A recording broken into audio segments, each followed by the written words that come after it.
I'm at the Kunqu Opera Museum. I just watched the performance they do on Sunday afternoons. Starts at 2, and I actually went to the 1:30 performance at the museum next door, the Ping Tong, and then switched over to here. Let's see, Chuanjin Guildhall. I'm on Jiangsu Alley, regarded as a living witness of the North-South cultural communication through the Great Canal, the Beijing-Hangzhou Grand Canal. 2006, major cultural heritage, national level. Originally built on the Shantong Street, 1765 by businessmen from Shanxi province. Destroyed by warfare, rebuilt 1879, new site. Open to the public 1986 is the Kunqu Opera Museum. Opera stage within is the best of its kind, exemplary embodiment of integration of ancient acoustics and architecture. You can watch my earlier video to hear the performance. It just lit out. Lasts about an hour and a half, I think.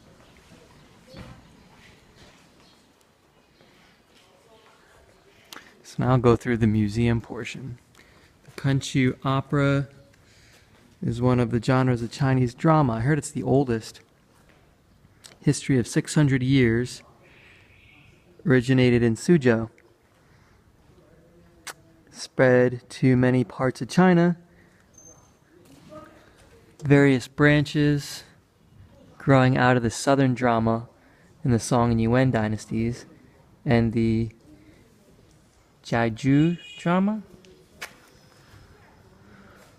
In the Jin and Yuan dynasties, Kunqu has reached a very high level of development in literature, performing arts, singing, music, and stage arts as an embodiment of the basic performing principles, measures, manners, skills, and techniques of the Chinese drama. It's become a typical model. May 18, 2001, UNESCO listed it as a masterpiece of the oral and intangible cultural humanities. The intangible list is things that, it's not like a national park, but it is as significant. To be on the UNESCO list is a pretty big deal. Play spot for recorder. Oh, they have a thing I can do here. Audio guide. I should ask for the audio guide. Why don't I go do that?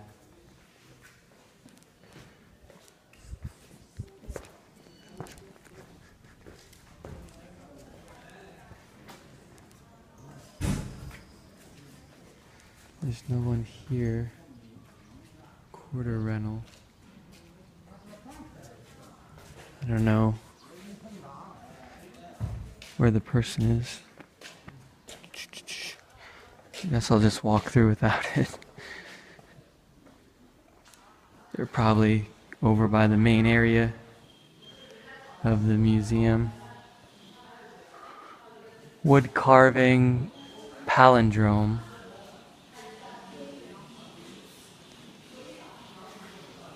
It's real ornate.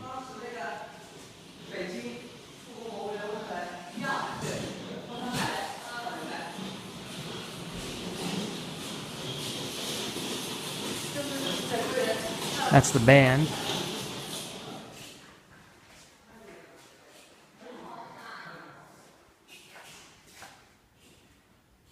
I think they may have started a 3:30 performance over at the other museum next door, the Ping Tong.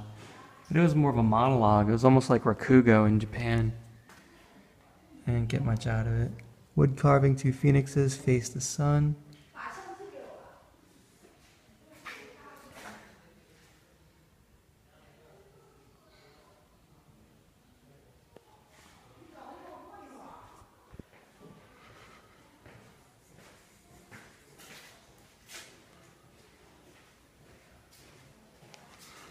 Striking at the cherries. Some corbels. Yu Fei practices his martial arts. I went to Yu Fei's temple in Hangzhou. He's the general who fought the Jin and then was forced to commit suicide by the emperor and then exonerated after death.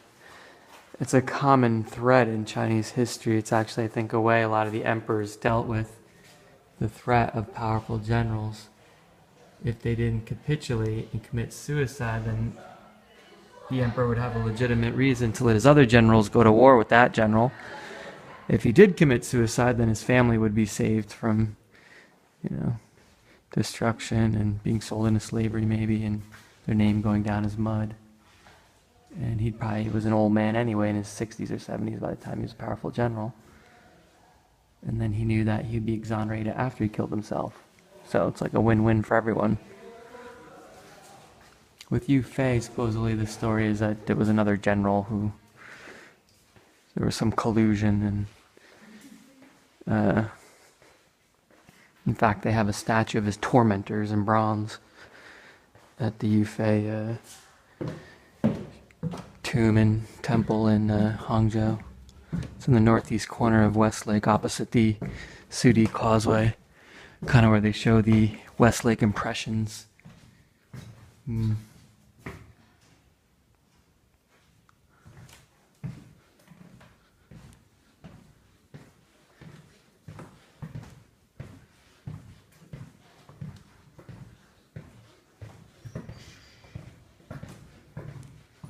I think this is closed off storage area. Can look out at the courtyard of the front of the theater. Oh. That's the theater there. And it looks like they may do performances or something up here too on the outdoor stage. When I was in Hangzhou, I went to the dragon boat races in Jiji Wetland Park, and they had a little stage inside a cloistered area with a stage like that. It was much lower. They were doing local Zhejiang opera. Now we're in Jiangsu province. The Pington that they're doing next door is a local dialect storytelling with music, although I didn't hear any music. The guy brought out an instrument, but for a half hour all he did was talk, talk, talk, talk, talk, doing different voices obviously, so he's telling a story from multiple perspectives, or at least with dialogue, and it was interesting for a few minutes, and I had a couple sips of tea, but other than that, it was like, meh. What was probably the best, actually, out of everything I've seen, was last night I walked on Pingjiang Alley, which is the road that is along a canal. It used to be one of the main business areas in old Suzhou.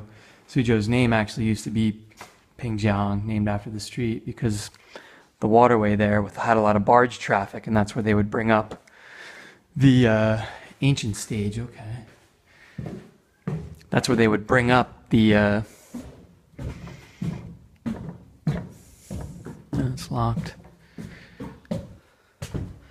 The goods from the Grand Canal to the warehouses in Suzhou, along the canal that's along that waterway. And so there's a lot of businesses there today, mostly cafes and food stalls. It's kind of like walking along the canals at any of the ancient water towns. So these are kind of like box seats maybe, huh? Where you could look at the performance. You'd open the window, I guess. I heard the Chinese opera, one travel writer said it sounds like a wagon carrying musical instruments crashed into another wagon carrying bird, cages or something. In a busy marketplace or something. But a lot of the shrillness of it was because they would perform in stages and marketplaces that were very busy, I've read. At least for certain kinds of opera, like Peking opera. There was a street I was on, it was a Shanxi Street in the French concession in Shanghai, and they were talking about all the different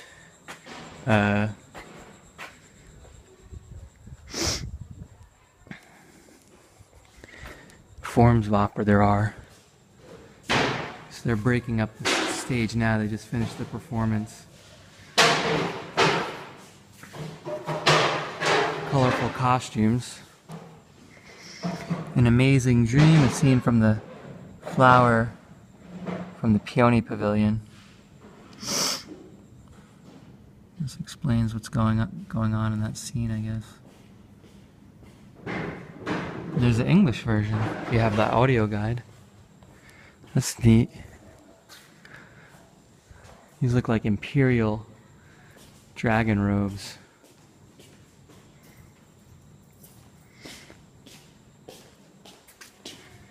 Wonder if they were allowed to write about the emperor. Probably not. Small banquet scene from the Eternal Palace. Not while the Qing dynasty was still around. I doubt you could portray the emperor doing anything. At a mountain pavilion, a scene from Hunan Pellets. The band is over in this area here. I took a couple short videos. You probably watched them already if you're watching this one. Of the performance. Kind of nice that they let you record it. A lot of times they're real funny about that. See this guy's uniform? He's got a square patch on the front of his uniform, so he's a Qing dynasty official. Now you have to look close and you can tell whether he's military or civil. If he had a mythical beast, he'd be military. If he has a bird, then he's civil. So he's got a crane, and that would tell you the rank too, because different birds had different levels. So he's probably fairly high up if he's got a crane, so that's a pretty auspicious bird. Entrusting his son from washing the laundries, King Fuchai of Wu is about to release King Gujan of Yue. Wu Yuan wanted to admonish his king not to do this. He entrusted his son to his sworn brother Bo Mu and parted with his son in tears. Yu Yuan, in the role of an elderly male, wearing a round hat, white beards, bronze official robe, a yellow waistband, colorful trousers, high-soled boots, carrying a sword at his waist. Wu Fang, role of young boy, wearing a small purple crown, boyish hair, green archer's coat, a colorful waistband, pink trousers, high-soled boots, carrying a sword on his waist. So I guess it's much earlier. The Wu and Yue kingdoms are going back quite a way. The Wu kingdom had Suzhou as its capital. We're talking like 500 AD or even BC for the Wu. Small banquet.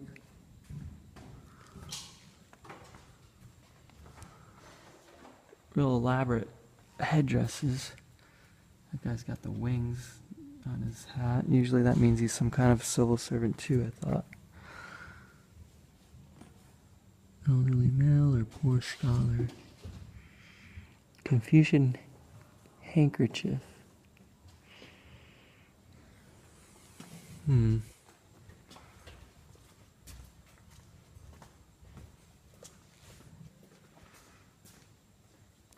props.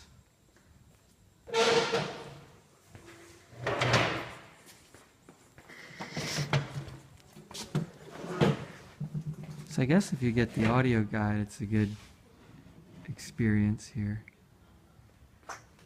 That'll give you an idea what it sounds like if you don't have the opportunity to come for the Sunday 2 p.m.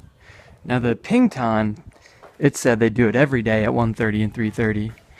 I think it's a less elaborate affair because it's essentially storytelling by one person. They don't have to have a band and set up, and he just comes down, sits in the room, pours himself a cup of tea, and that's kind of it. Not a whole lot to it. Let's see. Hangjiang Pass. Where's that? Hanjiang Pass. Somewhere in the mountains near here. Happy Love on Horseback. Sounds like the title of a bestiality pornography. Or Lady Chatterley or something. The Lu Hua River. I don't know where that is. It's a nice cabinet. Some corbels or finials maybe. Corbels are an important architectural feature. Those are the things back there because they'd hold up the lintels and heavy upturned eaves of traditional style buildings in Japan. A lot of times, everything's put together with joinery. There's not a lot of nails. So the corbels help support that weight. Gua Ziyi gives congratulations on a birthday party. When you're using wood joinery and you want to have a balcony or a big overhang eave or something, the corbels, they're mainly decorative, I think, though. I don't know how much of a load-bearing capacity they really have. Wood carving palindrome. Feels like they're closing up here, but it's only 3:30.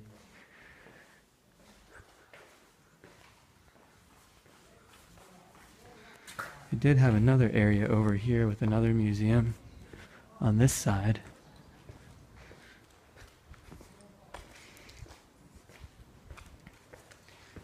The bathrooms. Bathrooms are over here.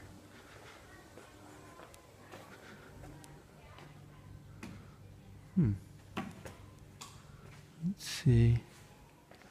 Looks like it's all Chinese stuff.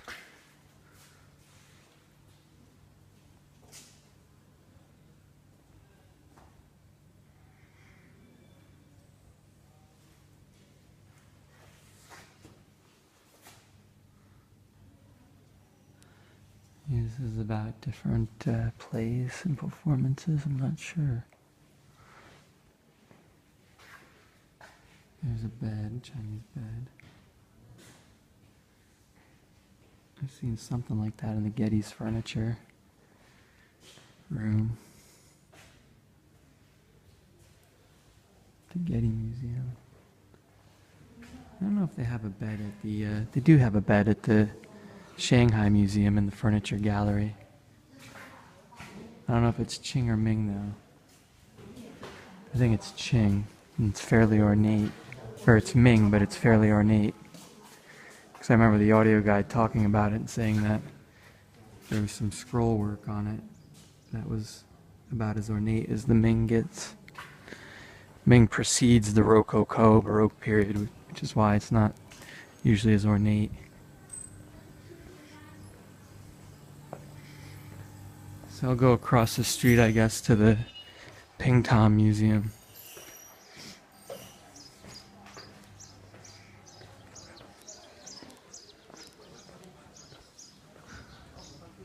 It's just down here.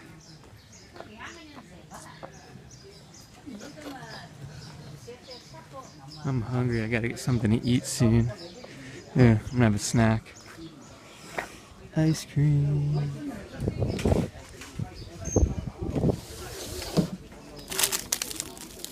What is this, red bean?